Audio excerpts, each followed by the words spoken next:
A former minister under the late former Zimbabwe President Robert Mugabe, Saviour Kasukuwere, has announced his candidature for the presidency in general election slated for 23 August. He's been on self-imposed exile in South Africa, dating back to the late former president of the country, Robert Mugabe, was ousted in a military coup. He joins me now in studio. Mr. Kasukuwere, I appreciate you making the time and congratulations on putting your hand up. Thank you very much, Hugo. Now, you've got a crowded field. You've got Emmerson Mnangagwa, you've got Nelson Chamisa representing Triple C, and multiple other candidates that are running for the president of Zimbabwe. What sets you apart? Well, the beauty about competition, it's an open season. We're a democracy.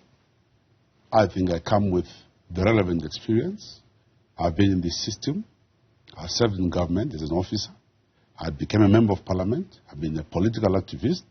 I'm a businessman, and I think I have enough experience to understand how best to help our country get out of the challenges we're facing. I have grown up as a political player in Zimbabwe who has a better understanding than the other guys we're talking about of what we must do from an economic point of view, from a political point of view, to get Zimbabwe back on the rails. Well, I suppose the question is, what is it that you're going to do now that you're going to do when you're in office? Because you were a former cabinet minister in President Mugabe's government for many, many years, and there seems to be very little to show for that. Well, when you're a minister and a president, these are two different stations. So what I did when I was Minister of Youth, when I was Minister of Environment, when I was Minister of Local Government, I succeeded in those portfolios. But I see that there is greater scope of doing much more for Zimbabwe, and that can be done if you take the commanding heights of the leadership of the country.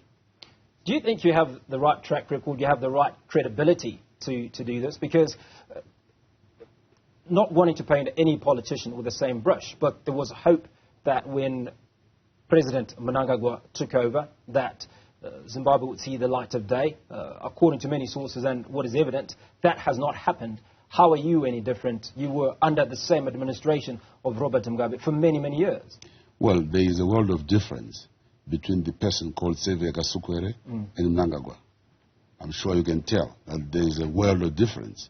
I come with a very clear agenda, higher levels, a deep appreciation of what the people of Zimbabwe must do.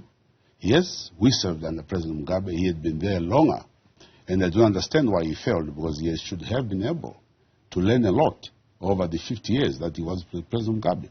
But you were in office. Were you not advising him? Because one would assume that if you're a cabinet, you're a political commissar, so you were a high-profile individual. You were an individual who was in his circle, right? And it's surprising that you say now that you don't understand why he failed, but you were walking... I don't know. I'm talking about Mnangagwa. You said when you compare yourself with Mnangagwa, what will you do differently? And I've said there is a huge difference. There is a huge gap when you compare my attributes and those of Mnangagwa. I was obviously talking about credibility and the fact that you worked with President Mugabe very closely. Well, we have a lot of credibility, obviously. I don't know what type of credibility you require. More than having been a successful minister who executed my responsibilities, I ran the Ministry of Youth, which you are aware of, very successfully. We did a lot of programs for young people in the country.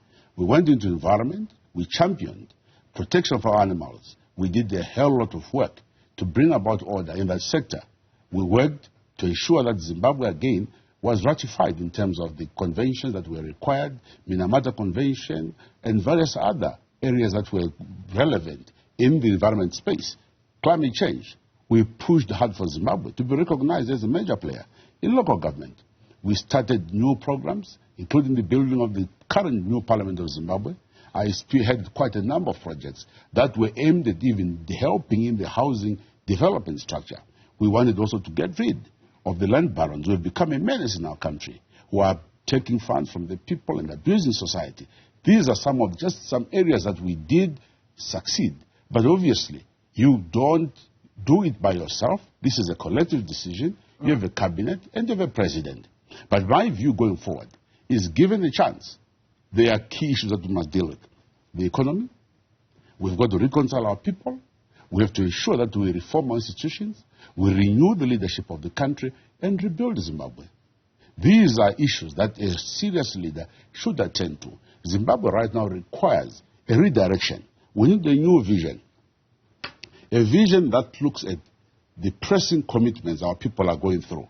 Poverty, unemployment, lack of hope, no basic services, collapsed currency. These are really looking at the people on a daily basis. We are coming in to restore faith in our country. We are coming in to ensure that we inject that strength in Zimbabweans to robustly work in their fields of endeavor.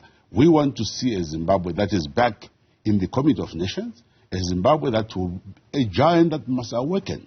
Zimbabwe is a giant. We can't be a laughingstock in this region. I've spent some time in South Africa. I've spent some time in the region. Mr. Kasukuwere, if you allow me to come in. Now, for the last 6 years, last 5 or 6 years, you have not been in the trenches with the people in Zimbabwe, the people that are going through a struggle at the moment.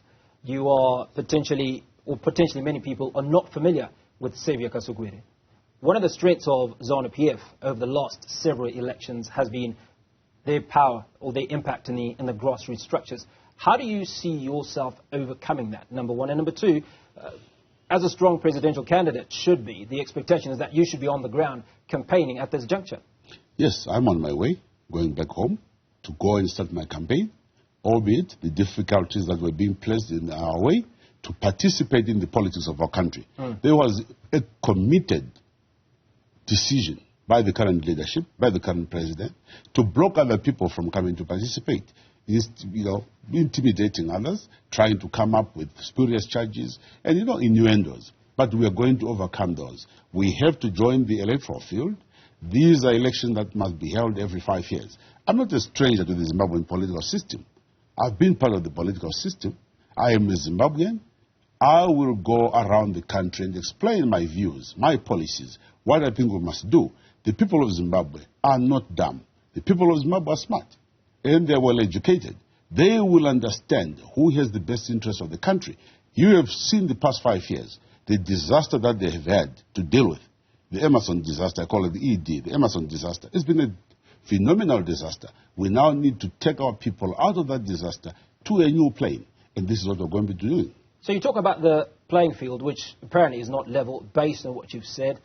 Information that we've received from the media, from Triple C and certainly other parties, is that they have not been able to campaign freely in and across the country. How do you expect to manage that? Or what are the challenges that you expect? Well, we have to campaign. What other option do we have? We are a democracy where change of power is done through the ballot. Because this is the process that we must go through, we will go and campaign against all odds. I know there will be a lot of obstacles, but we have to overcome those obstacles. We are very clear and committed. Our campaigners on the ground, the grassroots people working there, the discontentment of our people, we will determine. As Zimbabwean, we will now realize how powerful his vote is. Come the 23rd of August, each person must understand, as they hold that pen, they're deciding their future. We are just awakening our people to that power that they have. Let's give back that responsibility to make a decision to the people of Zimbabwe. And I have no doubt that come 23rd of August, the people exercise their right to make a choice, an informed choice. So my duty is very simple. Ring it up to the people, tell them, I'm here. This is what I want to do, and you see what they've gone through, and other promises. This is not small business. There will be a lot of pain, but let's go through it because it's necessary. So let's talk about your chances against Zanu-PF.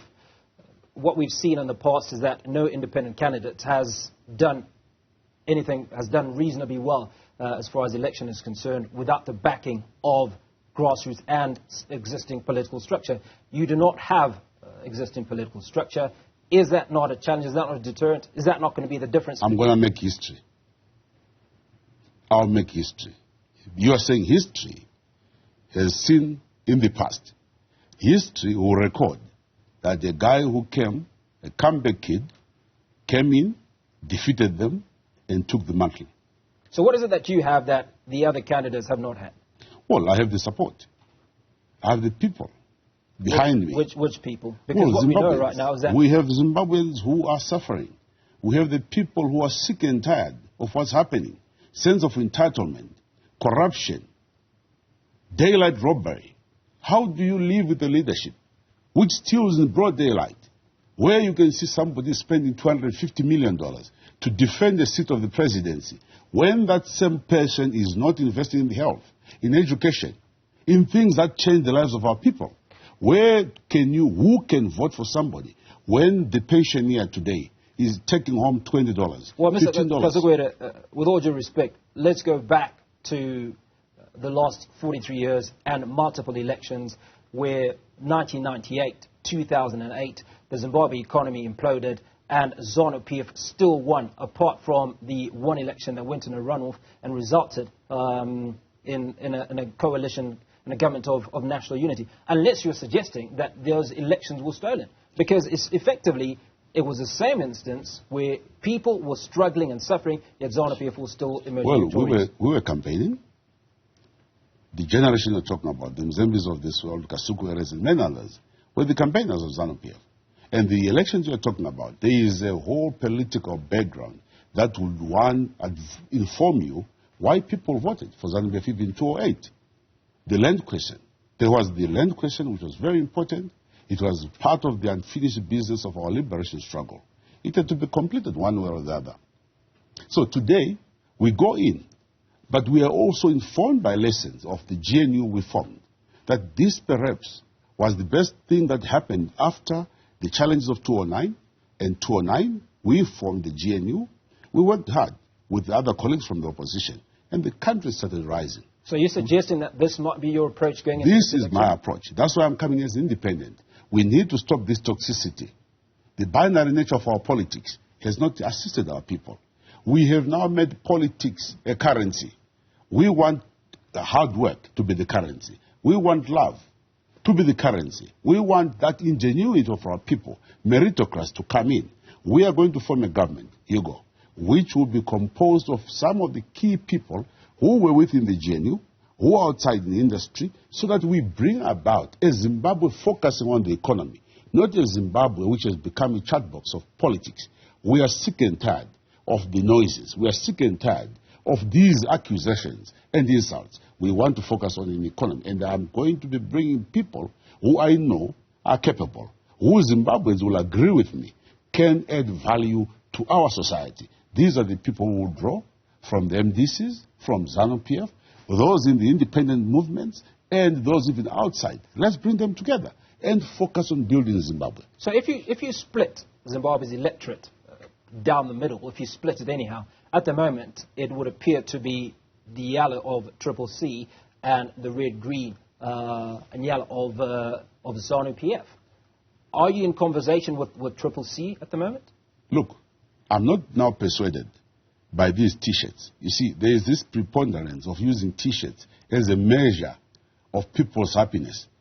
People are just having these T-shirts because they just think, oh, well, this looks nice. Let me put on. We are now going to go beyond the T-shirts and appeal to the conscience of Zimbabweans. They say, don't worry about these rallies and these noisemakers.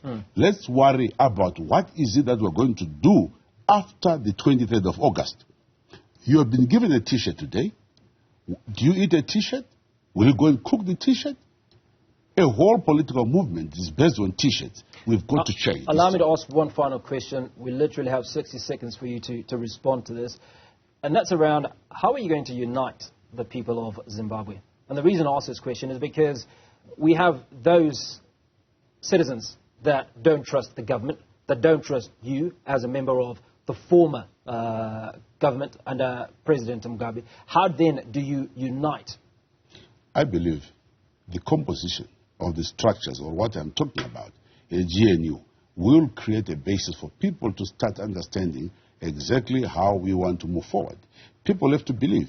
We have to tell them exactly what we intend to do. And once they believe in what we're talking about, they'll come along. And we're genuine about it. That's why I'm an independent candidate. I've realized that these political binaries are destroying us. People are shackled in political parties. They can't complain. When their leaders make mistakes, they can't complain. They get fired. So we've got to remove fear. We've got to replace fear with hope. Mr. Kasukuwere, appreciate your time. Thank you so much for speaking to us on Newsfeed, the PM edition.